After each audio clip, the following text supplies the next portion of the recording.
Yeah, so our goal is to make sure that they eat well. The nutrition should be there for them 100%. One thing with memory care is they forget that they have to go eat. This is a huge issue at home with my dad. Okay. He's sitting there with the TV on, and I'll make breakfast, and I'll say, "Dad, eggs are on the counter, we're ready to go, and it's getting cold. I'll be right there." You know, and it's like, I just made it. You know, I mean, it's a little bit out of serious. Like, I just made it. It's getting hot now. I mean, it was hot. Now it's getting cold. Come on, Dad. Yeah. You gotta smoke it away. We gotta remember, sometimes we're so energetic that we forget. I like that, energetic.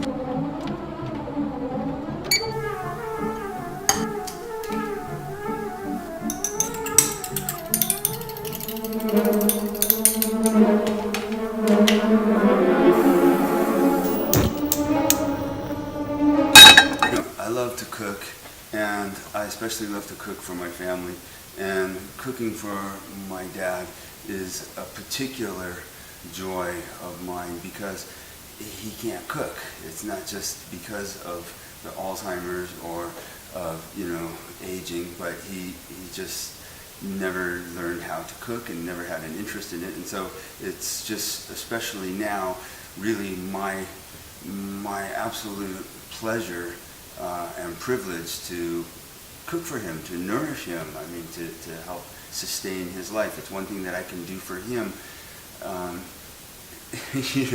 as sort of paying back. I don't know how else to say it, but as a heartfelt paying back for all of the wonderful, wonderful things he's done for me, not just as a young child, but throughout life, and including right now, this very moment. He's still advising me and mentoring me and showing me, even sometimes indirectly, even when he doesn't realize he's teaching me, he's still teaching me.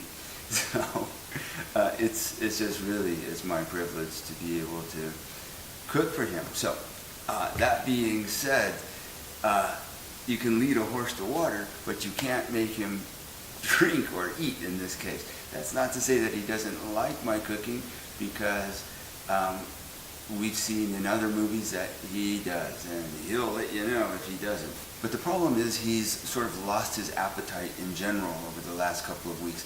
His back is bothering him, and he had some stomach problem. Not because of my cooking, I might add. They went out to eat, and I'm not glad about that. I'm just saying, at least it wasn't my doing. So, but it's upset him, and it's upset his stomach, and in all of this discomfort, it's just sort of exacerbated the Alzheimer's symptoms, which is interesting, isn't it? So, when we don't feel good, some of us get grumpy, or maybe we get reclusive, what have you.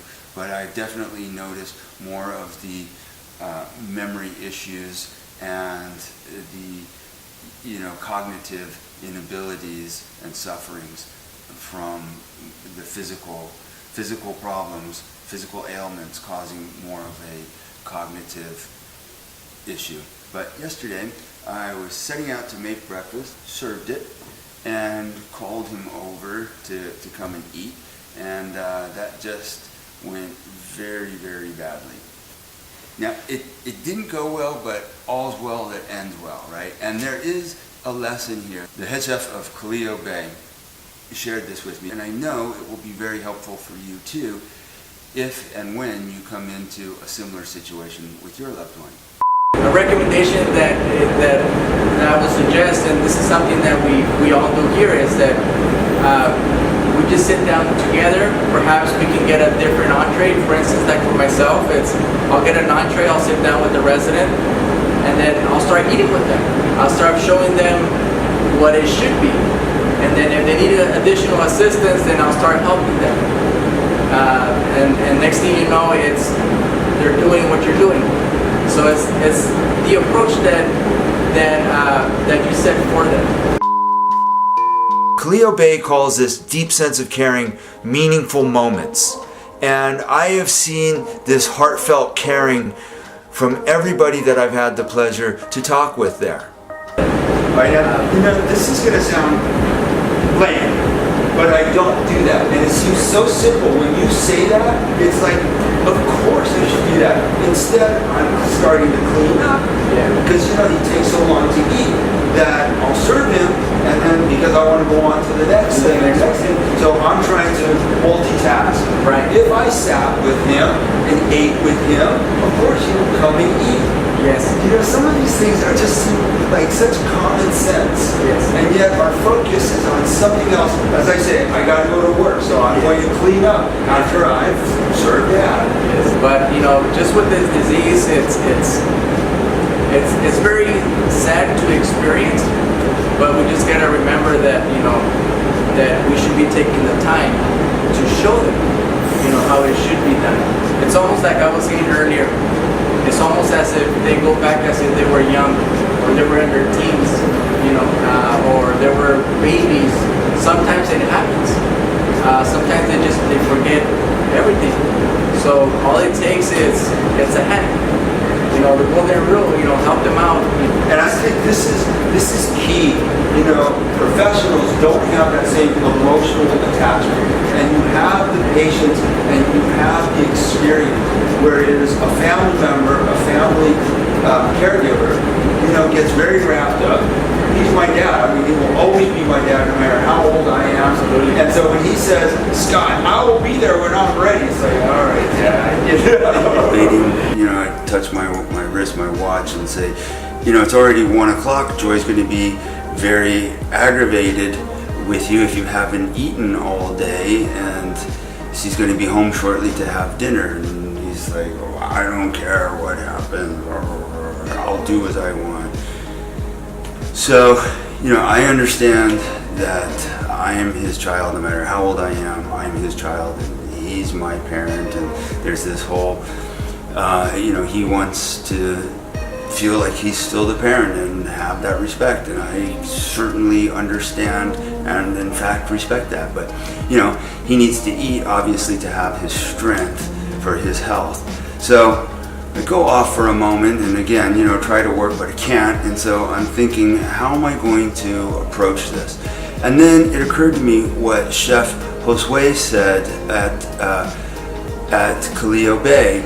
He said, you know, sometimes he will sit down with a resident that he's cooked for and eat with them. And I tried that instead of having this conflict, which in fact, obviously there is no conflict, there is no competition. It's not about trying to make you do as I say, it's about trying to nourish you and help you. And if it were a one-time thing, that too would have been of no or little concern. But it's becoming a repeated pattern for several weeks now, and I just don't want him to lose his strength. So I used Chef Josue's suggestion, and I said, Dad, I'm going to eat now. And I'm touching my chest like this, I'm going to. And he's like, no, I told you, leave me alone, leave me alone. And I'm like, wait, listen to me for a moment. I'm telling you, I am going to eat, and I would like to have your company when I eat. You know, can you please sit with me? I'd like to have my father sit with me and keep me company while I'm eating. And suddenly, you know, he stopped with thinking about himself and what he wants and everything else, and he thought, okay, I will come and keep you company. So, you know, he sets down his earphones, what we call earmugs, because that's what he called them when he got them. And he proceeded to go off to sit down and eat with me, and we had just a lovely conversation once he relaxed for a moment, and he gave me some fatherly advice about, you know, just some boy talk about some women troubles and such. You know, he just gave me some more life's lessons. And, you know, one thing is that the reasoning at this point is a surefire ticket to disaster. And Chef Josue, I thank you very, very much, my friend, for the wonderful advice. It worked wonderfully well for me, and I know it will for you too. But just by taking a moment of sitting to, you know, sort of model the idea of eating, that was enough to get him to eat. You know, a bit of creativity, which takes a bit more effort than trying to reason. Reason just comes so naturally. Well, you must eat, you must have your strength, you must stay healthy, you don't want to have more decline. That comes so natural to us. And the idea of, well, could you just help me out here and sort of divert, that takes a little bit of thinking, a little bit of effort that is well worth the extra energy, is well worth the time spent. And I think that is truly the living and loving with all your might.